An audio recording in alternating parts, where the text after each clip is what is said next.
محدثین لکھتے ہیں شمائل میں کہ میرے محبوب کی ناک مبارک بلندی کی طرف مائل تھی.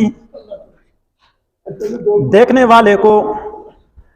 والے کو یہ معلوم ہوتا تھا کہ میرے محبوب کی ناک لمبی ہے، لیکن آگے لکھا نور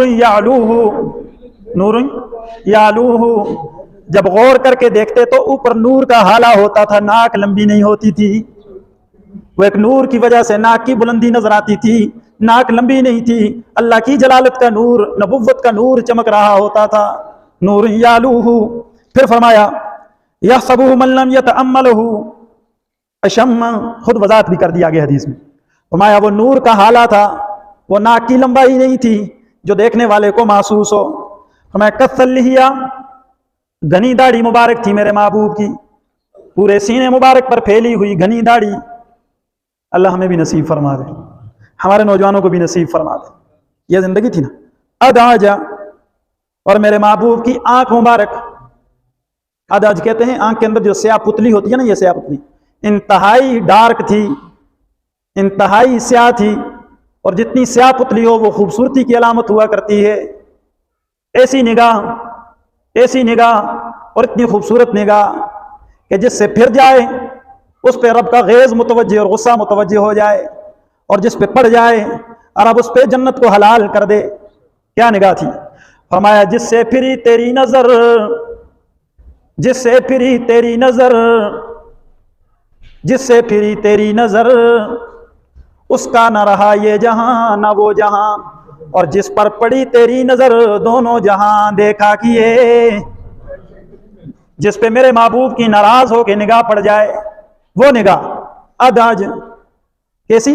جس کی پتلی بہت زیادہ ڈارک تھی، سیاہ تھی.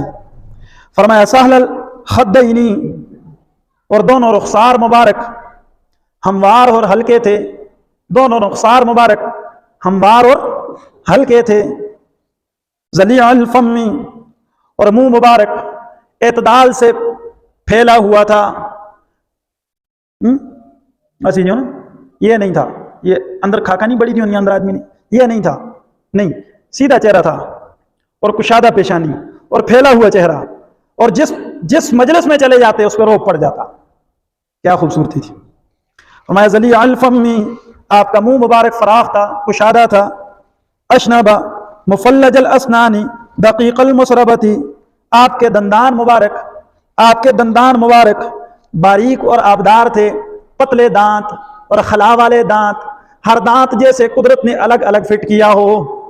یہ دانتوں کی خوبصورتی بھی ہوا کرتی ہے اور یہ آواز میں حسن صوت بھی پیدا کرتی ہے، یہ بھی خوبصورتی ہے. فرمایا کان عنقہ جید دمیۃ فی صفاء فضۃ، آپ کی گردن موتی کی گردن کی طرح چاندی جیسی صاف اور خوبصورت تھی. میں نے پہلے کہا نا، جس وجد و جذبے سے میں تقریر کر سکتا ہوں نہیں کر پاؤں گا، لیکن میں نے موضوع وہ چنا کہ میں پیار سے آپ کو سنا دوں، میرا گلا بھی نہ دکھے اور آپ کی ایسے ہلکی ہلکی مسکراہٹ اور سبحان اللہ آتی رہے. یہ صرف میں اپنے نبی کی بات نہیں کر رہا، آپ کے نبی کی بھی بات کر رہا ہوں، اور صرف اپنے اور آپ کے نہیں، ساری کائنات کے نبی کا حسن بیان کر رہا ہوں. گردن موتی کی طرح چمکتی ہوئی، چاندی کی طرح شفاف. کیا محدثین نے آپ کا حلیہ کھینچا ہے جناب، ایمان تازہ ہو جاتا ہے. انتہائی معتدل اعضاء تھے آپ کے، پرگوشت، ہر ہڈی پہ خوبصورت گوشت، پرگوشت، معتدل اعضاء. بادن متماسک، بدن گھٹا ہوا. سواء البطن والصدر، آپ کا پیٹ اور سینہ مبارک برابر تھا.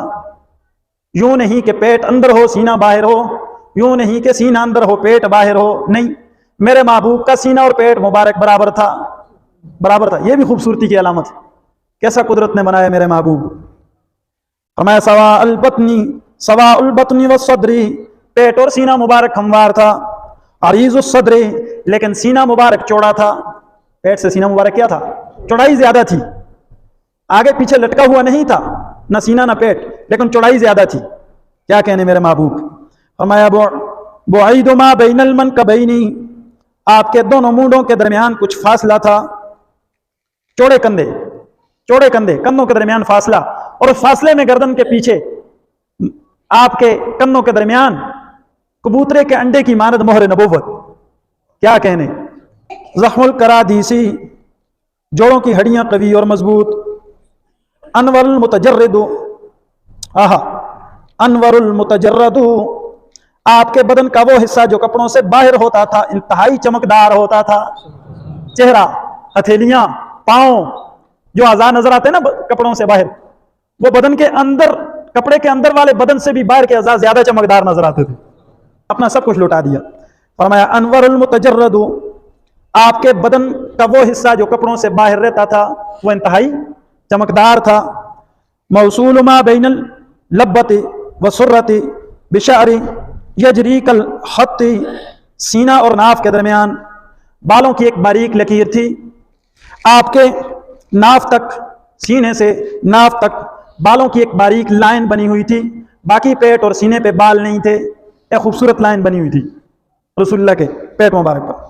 عارض الثدیین والبطن مما سوا ذلک، اور فرمایا اشعر الذراعین والمنکبین وعالی الصدر، البتہ دونوں بازو اور کندھوں اور سینے کے بلائی حصے پر بال تھے. طویل الزندینی، آپ کی کلائیاں مبارک لمبی تھیں. رحب الراحتی، ہتھیلیاں فراخ تھی. صرف وجود کے اعتبار سے فراخ نہیں، وجود کے اعتبار سے کچھ کہنا چاہتا ہوں سمجھیے گا. صرف وجود کے اعتبار سے آپ کی ہتھیلیاں فراخ نہیں، بلکہ عمل کے اعتبار سے اتنی فراخ تھیں کہ پوری زندگی میں ساری سیرت کی کتابیں کھنگال لیجئے، میرے نبی کی پوری زندگی پڑھ لیجئے، اپنی پوری زندگی میں کبھی کسی سائل کو لا نہیں کہا، کبھی کسی کو خالی نہیں لوٹایا. دریا، سمندر آپ کی سخاوت کا مقابلہ نہیں کر سکتے. اور اماں جان فرماتی ہیں رمضان میں خاص طور پر میرے محبوب کی سخاوت ہوا سے بھی زیادہ تیز ہو جاتی تھی. سخی تھے اور تھی بھی کشادہ آپ کی ہتھیلیاں. آیا سبت القصبی، آپ کی ہڈیاں معتدل اور سیدھی تھیں.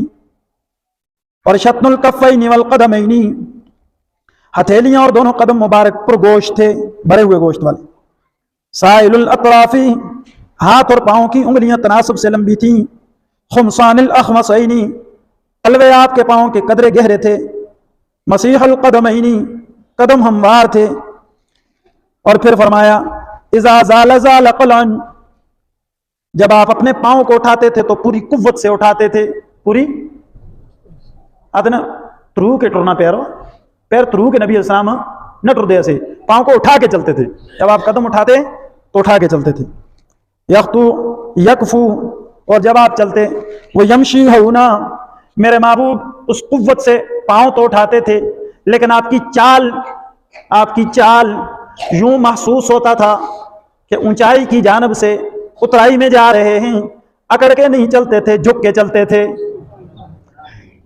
نہ اتنے جھک کے چلیں کہ زمین سے لگے ہوئے محسوس ہوں، اور نہ اس طرح اکڑ کے چلیں کہ متکبرانہ چال لگے. آپ کی چال میں بھی وقار تھا، آپ کی گفتار میں بھی، آپ کی چال میں بھی وہ متانت، وہ سنجیدگی، وہ وقار تھا کہ جس کی مثال کوئی نہیں. ہر چیز ہی رب نے اپنے محبوب کو بے مثال عطا فرمائی. ہر چیز اللہ نے اپنے محبوب کو بے مثال عطا فرمائی. یہ اپنانے کی زندگی ہے، اس کو اپنائے انسان. ذریع المشیت، یہ میں نے ترجمہ کر دیا اگلی 2-3 لائنوں کا، کہ اونچائی کی طرف سے چلتے تھے. اور جوانوں، نبی کی زندگی کو اپنانے کے لیے بڑی خوبصورت اور بڑی ایمان افروز لائن پہ پہنچا ہوں. تمہاری توجہ کی زیادہ ضرورت ہے جوانوں. پوری طرح مجھے دیکھ کے سننا اس لائن کو اور دل میں بٹھانا کیا کہنے لگا ہوں. فرمایا میرے محبوب حافظ الطرفی، میرے محبوب کی نگاہیں جھکی ہوئی رہتی تھیں. میرے محبوب کی نگاہیں جھکی ہوئی نگاہ رہتی تھی. محدثین لکھتے ہیں میرے محبوب آسمان دنیا کی جانب کی بنسبت زمین کو زیادہ دیکھتے تھے. آپ کی نگاہیں زمین کی طرف رہتی تھی. اور پھر فرمایا آپ اگر کسی کو دیکھتے بھی تو گوشہ چشم سے دیکھتے تھے، آنکھ بھر کے نہیں دیکھتے تھے، آنکھ کے کنارے سے دیکھتے تھے، چشم سے، گوشے چشم سے دیکھتے تھے. اور جب کبھی کسی محفل میں، مجلس میں کوئی خوشطبی والی بات ہو جاتی تو میرے محبوب مسکراتے تھے. کیا کرتے تھے؟ آپ بھی مسکرا کے سبحان اللہ سنائیں. یہ مسکرانا سنت ہے، اس پہ کوئی چارج نہیں ہے، اس پہ کوئی ٹکٹ نہیں ہے، اس پہ کوئی فیس نہیں ہے. اس لیے ہر وقت مسکراتے رہا کرو، اس سے ٹینشن فری رہو گے. سنت تو ہے ہی، ثواب تو ہے ہی، ایمان کا حصہ تو ہے ہی. مسکراتے رہا کرو، اس سے بہت ساری پریشانیاں حل ہو جاتی ہیں. اور تمہارے دشمن کو حاسد کو مفت کی سزا بھی مل جاتی ہے، وہ تمہاری مسکراہٹ سے ویسے بھی جلتا رہے گا، اس لیے مسکرا کے زندگی جیو، مسکرانا سنت ہے، صدقہ ہے، میرے محبوب مسکراتے تھے۔ آگے آ رہا ہے فرمایا جل نظرہ الملاحظۃ، آپ گوشہ چشم سے دیکھتے تھے، اور یہ گوشہ چشم سے دیکھنا بھی محدثین فرماتے ہیں حیا کی وجہ سے تھا، اتنے حیادار۔ اما جان فرماتی ہیں میں نے عرب کے اس صحرا کی آبادیوں میں دائیں بائیں اتنی کسی دوشیزہ کنواری بچی کو حیا والا نہیں پایا جتنا اپنے محبوب کو حیا والا پایا۔ آپ عرب کی کنواری دوشیزہ بچی سے بھی زیادہ حیا والے تھے۔ کیا میرے پیغمبر کی خوبصورت زندگی تھی، کیا خوبصورت زندگی تھی۔ اطول من نظرہ الی السماء، آسمان کی بنسبت زمین پہ نظر زیادہ رہتی تھی، اور یسوق اصحابہ ویبدأ من لقیہ بالسلام، جب چلتے تو اپنے ساتھیوں کو آگے کر لیتے، آگے نہیں چلتے تھے۔ رسول اللہ جب مجلس کے ساتھ جا رہے ہوتے ساتھیوں کو آگے کر لیتے، خود پیچھے چلتے تھے، آگے چلنا پسند نہیں فرمایا۔ قربان جانا رسول اللہ دی زندگی، اللہ کے رسول ہم آپ کی مصنون زندگی پہ قربان ہو جائیں۔ کیا خوبصورت زندگی۔ سلام میں پہل کرتے تھے، اور ایک اور کتاب میں نے ایک حدیث میں پڑھا، صحابہ فرماتے ہیں ہم موقع تلاش کرتے کہ کبھی اپنے نبی پہ بازی لے جائیں، ہم پہل کر دیں، کبھی بھی ہم رسول اللہ سے سلام میں جیت نہیں سکے، میرے محبوب ہمیشہ پہلے سلام کرتے تھے۔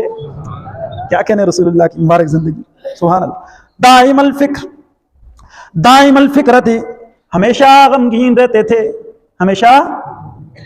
آپ کہیں گے مولوی صاحب ابھی آپ نے کہا مسکراتے تھے، ابھی آپ کہتے ہیں غمگین تھے، تو میرے محبوب کی زندگی کے دونوں پہلو ہیں، دونوں پہلو ہیں۔ غمگین اس لیے کہ امت کا ایک ایک فرد جہنم سے بچ جائے، غمگین اس لیے کہ امت کا ایک ایک فرد جہنم سے بچ جائے، اور مسکراہٹ اس لیے کہ جو رسول اللہ کی محفل میں آیا ہے وہ غمگین ہو کے نہ چلا جائے۔ کیا زندگی ہے رسول اللہ کی۔ جو بھی آپ کی مجلس میں آیا وہ آپ کا